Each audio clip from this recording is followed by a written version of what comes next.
Is the breach a reach? Patient confidentiality. Hi, my name is Isabella Tan, and the career I would like to pursue in the future is a physician. In the medical field, physicians may encounter an abundance of ethical dilemmas throughout their career. One of these ethical dilemmas may involve patient confidentiality. First off, who are physicians?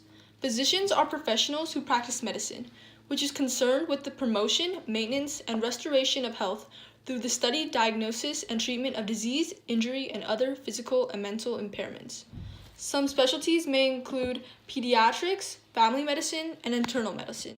In order to become a physician, you must first pursue a 4-year bachelor's degree in the major of your choice. This might be biology, chemistry, etc. After that, you must go into a 4-year Doctor of Medicine program. This is presented in 2 parts. After graduating from medical school, you must then complete a medical residency for primary care practice. Some of a physician's daily responsibilities may include examining and seeing patients, taking the medical histories of patients and also updating them, prescribing medications based off of a patient's diagnosis, ordering, performing, and interpreting diagnostic tests, and also counseling patients on things such as diet, hygiene, and preventive healthcare. As I said in the beginning, physicians may encounter a variety of ethical dilemmas throughout their career. One of these ethical dilemmas that they may encounter is it acceptable to break patient confidentiality if you know that a patient's health status or just the patient themselves may be harming others/will harm others?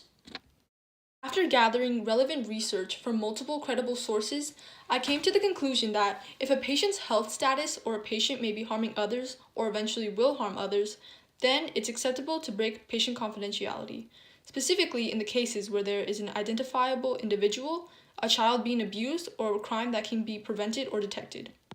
Clinicians have a duty to protect identifiable individuals from any threat of harm if they have info that could prevent that harm. The Tarasoff rule explained in my quote directly backs up my claim by showing a situation in which it is legally correct to break patient confidentiality, specifically in the case that a patient has threatened to harm an identifiable individual. If a physician knows a child is being abused, the safety of the child outweighs the physician's duty of confidentiality. My quote states that the HIPAA permits disclosure of info without legal guardian authorization in matters that affect child abuse.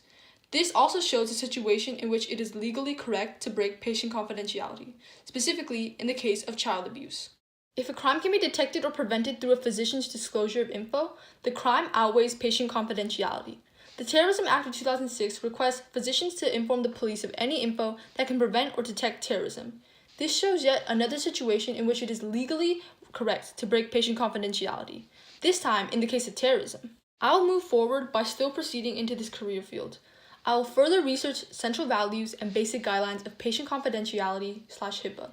I will also further research into specific situations where a breach of confidentiality is ethically or legally correct. Research progress was slightly difficult since it was hard finding sources that were both credible and contained info relevant to my dilemma. In my future research, I would change my focus. I would focus on finding a variety of diverse sources instead of just trying to find any source that was slightly relevant. That would help me find credible evidence and reasons to back up my claim quicker. I would also focus on finding credible sources from the beginning.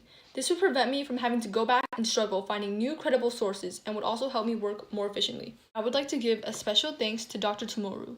He not only sacrificed time out of his own day to provide me with an interview, but also gave me thorough answers which greatly helped me branch off into more specific research on situations in which a breach of confidentiality were legally or ethically correct. He helped shape my thesis greatly and was overall of great value to me.